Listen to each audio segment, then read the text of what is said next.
This is the Blairing Out with Eric Blair show at the 3rd Annual Awards Gala and Ronnie James Dio This Is Your Life tribute album listening party. Produced by his longtime manager and wife, Wendy Dio, and benefiting the Ronnie James Dio Stand Up and Shout Cancer Fund. And I'm here with former Dio, current Dio Disciples guitarist, Craig Goldy. I'm really happy to see a lot of the higher echelon people that Ronnie was and still is, as far as I'm concerned, friends with, like Scorpions, Motorhead, Rob Halford, and he supported a lot of the up-and-comers as well.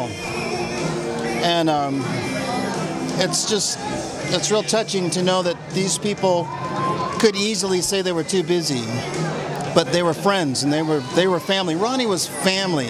To a lot of people, Ronnie's a rock star. But to us, he was family. He's one of the greatest human beings I've ever met.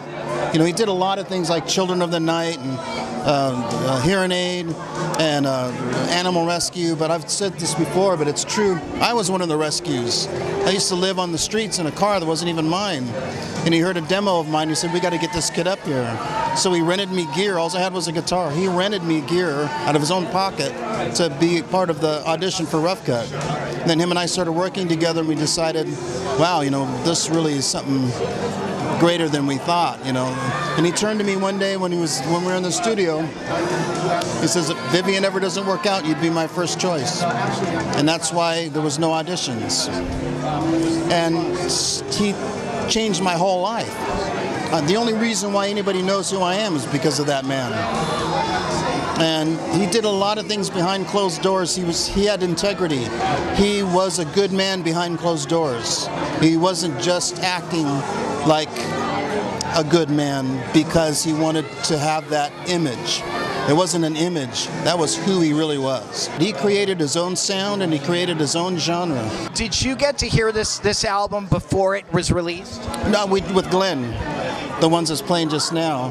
But no, this is the first time I'm hearing all the other artists, and it's just here.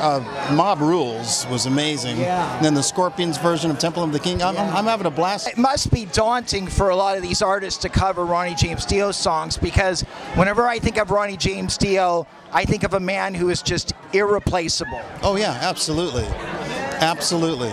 And it was everything, the inflections and he had so many different tones and sounds, and he sang with emotion and conviction and power. Yeah. And not a lot of people know how to do that. And even if they know how to do that, they can't do it as great as he did. Now tonight you are doing Stargazer. That was one of the songs that created a genre unto itself. Yeah. But he was because I used to come from an abusive family. So he was the voice I turned to. And that was one of the songs that I would always turn to, was that and the live version of Catch the Rainbow. And so that's a huge, that song played a big part of my life. So to be able to be on stage with him and play that song, and then now being to perform it again in his honor, dates back to when I was 13 years old. He was also the voice of the downtrodden, the voice of the black sheep. Yeah. You know, and that was certainly me. You know, and he had a way of making it seem like he was singing about you or to you, but yet it was to the world.